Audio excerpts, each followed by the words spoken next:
Barbara Perry is Director of Presidential Studies at the Miller Center at the University of Virginia and joins me now from Charlottesville. Ms. Perry, you've conducted dozens of interviews about the man. You've written a book on the subject. What did you learn about George H.W. Bush? I learned that he is a great patriot, certainly one of the best prepared presidents we've ever had, came to the White House with a golden resume, but a man of character that went all the way back to his childhood and the way his parents taught him, particularly his mother, not to be boastful. He once came home from a childhood baseball game and said, "I scored a home run," and she said, "But how did the team do?" So it was always putting himself at the head in terms of leadership, but not in drawing attention to himself in any kind of braggadocio way.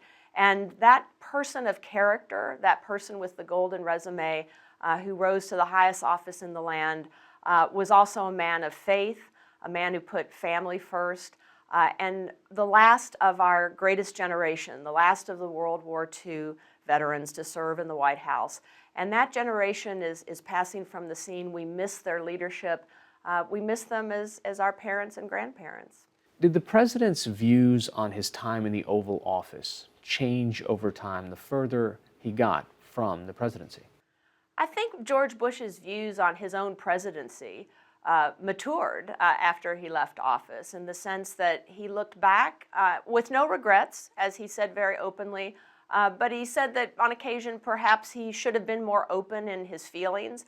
That was the case about the Cold War. Even some of his own people said, "Why didn't you go to Berlin when the Berlin Wall fell?" And he said, "No, I'm not going to dance on the ruins of the Berlin Wall." Again, back to those childhood lessons. I'm not going to draw attention to myself.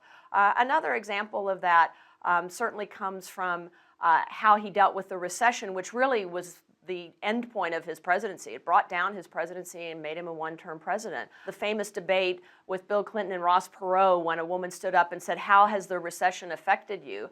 And George H.W. Bush gave a rather analytical answer, and Bill Clinton walked out to the woman in the audience and said, "I know exactly how it affects people because I'm the governor of the small state and I know my people." And Bill Clinton felt her pain, and people felt that George H.W. Bush didn't feel theirs. Ms. Perry, many Americans, at least in the last 20 years, know of almost a post-partisan man, a man who befriended the adversary who defeated him for the White House. There's a famous letter that he left at the Oval Office desk, and the last line is, "Your success now is our country's success. I am rooting hard for you." That's almost unimaginable in this day. You're so right, Hari, and it's something that we miss and that I fear George H.W. Bush has taken with him. And that is, as he said oftentimes after his very bitter defeat, it was a crushing defeat for him to be just a one-term president and to be defeated by a baby boomer of all things, Bill Clinton. But he said in later years, you don't have to be enemies to be on opposite sides of an issue or even in opposing parties. You don't have to be mean-spirited and you don't have to be enemies. He was willing to compromise during his presidency. In fact, one of the greatest compromises, the 1990 budget deal that he did with the Democrats in Congress, probably cost him the presidency along with the recession.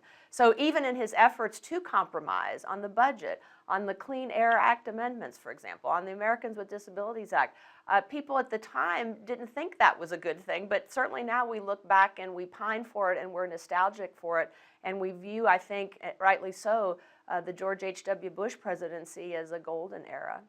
Finally, we spoke a little bit about this after the passing of Barbara Bush, but from what you've learned, what was their relationship like? How important was she in all of this? As with so many first ladies, and I've studied many of them, Barbara Bush was a traditional wife and spouse and first lady, in that she was the woman behind the great man. And I did have a chance to meet her briefly fall a year ago at the Bush Library. And I went up to her and spoke to her, and I said, "Thank you for your service to our country, because I think first ladies serve the nation just as much as their husbands." And in typical Barbara Bush fashion, with her steely gray eyes, she looked right at me and bored a hole through me and said, "Baloney." She was that strong person behind George Bush, but they were a great team. And again, one wonders if we will see that from generations other than the greatest generation. Barbara Perry is the Director of Presidential Studies at the Miller Center at the University of Virginia. Thanks so much for joining us. Thank you, Hari.